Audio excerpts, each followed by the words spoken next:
در شروع باز یک هفته نو برایتان درود میفرستم بینندگان عزیز. سرخط رویدادهاست منظورتان. امروز 21 میلیون از زندانی شدن سه میلیسایی که با شکنجه یک ساکن شهر ترسونزاده را برای به گردن گرفتن کشتار مجبور کردند معلومات میدهم. فرمان نوی ولادیمیر پوتین به مهاجرانی که از حق ورود به روسیه محرومند داخل نداشته است و شکایت ساکنان یک بینای نوساخت بلندشونه دوشنبه از نبود آب و لیفت و پرتابگاه. خبرهای دیگر را هم داریم. از جمله درباره آنکه طبق هشدار کمیته حالتهای فوق‌العاده تاجیکستان امروز در بیش از 20 مناطق کشور احتمال وزیدن شمال سخت وجود دارد. کمیته با تکیه به معلومات مرکز آب و هواشناسی میگوید وزش باد میتواند در یک ثانیه از 20 تا 25 متر را تشکیل داده طوفانی چنگ و غبار را به عمل آورد. شمال سخت امکان دارد که باعث قطع شدن برق در محله‌های اهالی نشین، فرو ریختن انشاءات نامستحکم، بوم بناها و افتادن درختان گردد. بنابراین از ساکنان خواسته شده است که اشیاء روزگار را در حوله و پیش ایوانها نگذارند، درختان خشک را ببرند و ماشین‌ها را از جای خطرناک دورتر نگاه دارند. در واقع سازمان ملل متحد اظهار آمادگی کرده است که برای مبارزه با آفت‌های طبیعی و نظرداشت منفعت‌های کودکان به تاجیکستان کمک نماید. در این زمینه آخر هفته گذشته بین کمیته حالتهای فوق‌العاده و بنیاد اطفال یونیسف قرارداد همکاری برای سال‌های 2021-2022 به امضا رسیده است.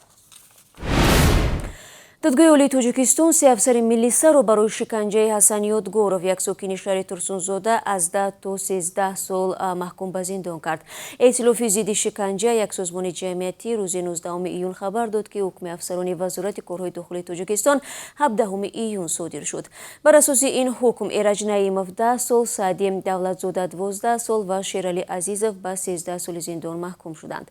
نظر پیوندان میلیساها به حکم معلوم نیست، ولی قبلا در صحبت با رادیو آزادی نزدیکانشان آنها را بیگناه دانسته بودند. این سه کارمند وزارت در شهر ترسونزاده به گفته دادگاه از حد وکالت‌های منصبی برآمده برای ساخته‌کاری و شکنجه سال 2017 حسن یادگورov را مجبور کردند که قتل دمیتری کریمov یک پیشخدمت را اعتراف کند.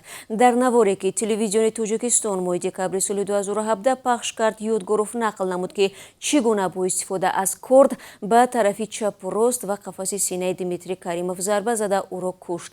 پس از 8 ماه بازداشت قاتل اصلی پیدا شد و یادگورov را رها نمودند. سروزیر ارمنستان نیکول پاشینیان ادعا دارد که در انتخابات پیش از مهلت پارلمانتی حزب زیر رهبری او پیروز شده است. در همین حال مخالفین او نتیجه انتخابات را قبول ندارند و اصرار می‌ورزند که در آوازدهی تقلب جای داشت. طبق حساب پیشکی حزب پیمان مردمی پاشینیان با نزدیک به 54% در مقام اول و حزب سابق پرزیدنت ارمنستان روبرت کاچریان با 21% در جای دوم قرار دارند. ائتلاف زیر رهبری کاچریان میگوید تا زمانی که شکایات و تفتیش نشوند نتیجه انتخابات را اعتراف نمیکند. در نظرخواهی‌های پیش از انتخاباتی تخمین میشد که دو حزب پیشقدم با رقابت شدید روبرو شده نتیجه همسان به دست می‌آورند. تصمیم برگزار نمودن انتخابات پیشکی پارلمانتی بعد شکست نیروهای ارمنی در جنجال 6 هفته‌ای با آذربایجان برای نظارت منطقه قره‌باغ کوهی گرفته شده بود. روز یکشنبه قصر سفید اعلام کرد که پرزیدنت آمریکا جو بایدن 25 ایون در واشنگتن با پرزیدنت افغانستان اشرف غنی و رئیس شورای عالی مصالحه ملی این کشور عبدالله دیدار و گفتگو خواهد داشت. منصبداران آمریکایی این ملاقات را شهادت همکاری دوامداری آمریکا و افغانستان در شرایط بیرونشوی سربازان آمریکایی از این کشور ارزیابی کردند. نیروهای ائتلاف بین‌المللی زیر رهبری آمریکا تا 11 سپتامبر از خاک افغانستان خارج می‌شوند. طالبان افغان میگویند این سفر نتیجه نخواهد داشت. سخنگوی طالبان ذبیح الله مجاهد ابراز داشته است که غنی و عبدالله با مقامداران آمریکایی درباره حفظ قدرت و منفعت‌های خصوصیشان صحبت خواهند کرد.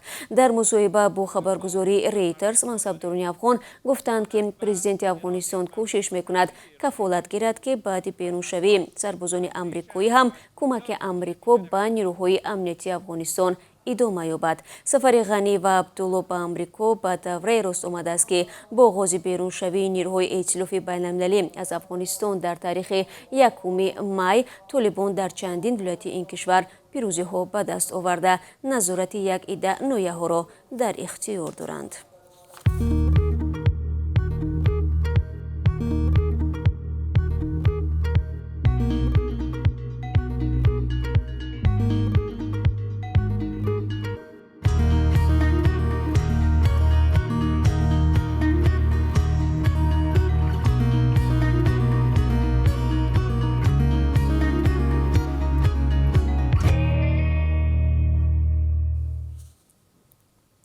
سرخط خبرها رو ادامه میدیم. ضمناً یادگار فایزов رئیس ولایت مختار کوهستان بدخشان که همزمان سردار منطقه مدافعه حدودی رقم 1 میباشد با مقامداران حفظی حقوق و نظامی وضع منطقه و افغانستان را در پس منظر بیرون شدن نیروهای آمریکا بررسی کرده است.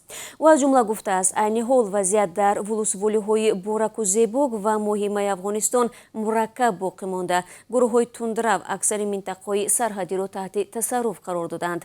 یادگار فایزов تاکید نموده است که در موردهای احتمالی خللدار ساختن مرز دولتی بهر محافظت خاک کشور ایستادگی نموده عکس‌العمل جوابی را باید نشان داد. فایزов از جمله با اشاره به حالتهای احتمالی قبول گریزه‌های اجباری از خاک کشور هممرز آماده و معین کردن جایهای امن و در آنجا فراهم آوردن ذخیره مواد سوزشواری و خوراک و لباسواری و نقلیات را ضرور خوانده است. میرویم به روسیه. در ولایت چلیابینسک روسیه گروهی را بازداشت نمودند که در ورود 10,000 مهاجر غیرقانونی دست داشتند. به گفته وزارت کارهای داخلی روسیه این گروه از 15 نفر عبارت بوده. به شهروندان خارجی قرارداد قلبکی مهنتی و سند درباره سپردن امتحان از زبان روسی، قانونگذاری و تاریخ روسیه را میدادند. همچنین شهروندانی را میافتند که به این مهاجران خانه به اجاره بدهند. بر عوض اعضای گروه بازداشت شده از مهاجران مکافات پولی می‌گرفتند. قبلا وزارت کارهای داخلی روسیه گفته بود که در سال گذشته تعداد مهاجران غیرقانونی تقریباً 2 برابر کمتر شده است.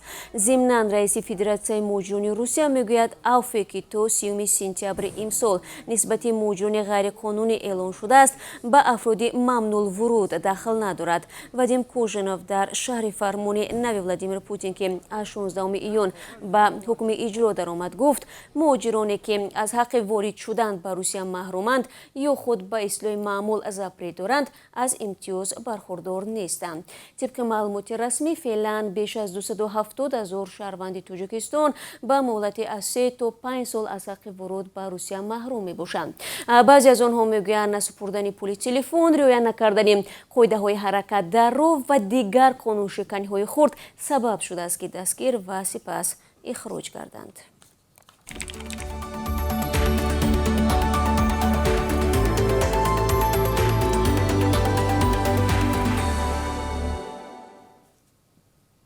شما سرخط رویدادها را از رادیو آزادی تماشا دارید. ساکنان یک بینای بلند آشیانه نفساخ در ناحیه سینای شهر دوشنبه با فرستادن نوار به رادیو آزادی از مقامات پایتخت درخواست کردند که به آنها کمک رسانند. به قول مصاحبان ما این بینا که در کوچه نوبهار 2 ماه اپریل سال 2020 برای زندگی مردم به استفاده داده شده است تا به حال نه لیفت دارد، نه جای مخصوص برای پرتافتن پرتاب و نه آب درست. اینا لیفتای بینوای اینا لیفتو شبینه ناو ولی همه خیلی مهمدگی اینا حتی بینید که دراش خویای در همه جا کودکای مایده زندگی میکنن.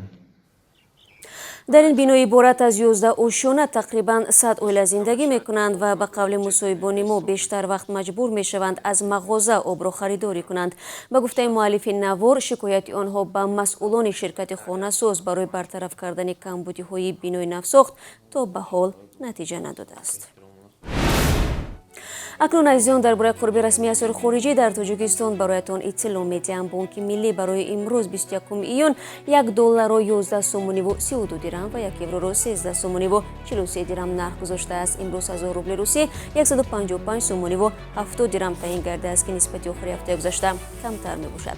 دوستان عزیز، نشر نوبتی سرخط رویدادها را به پایان میبرم. اگر شما نیز خبر و نوارتان را در برنامه ما دیدن میخواهید لطفاً برایمان فرستید. من 3 ساعت پس با گزارش‌های روز به استودیو برمیگردم. خیر خوش نمیکنید.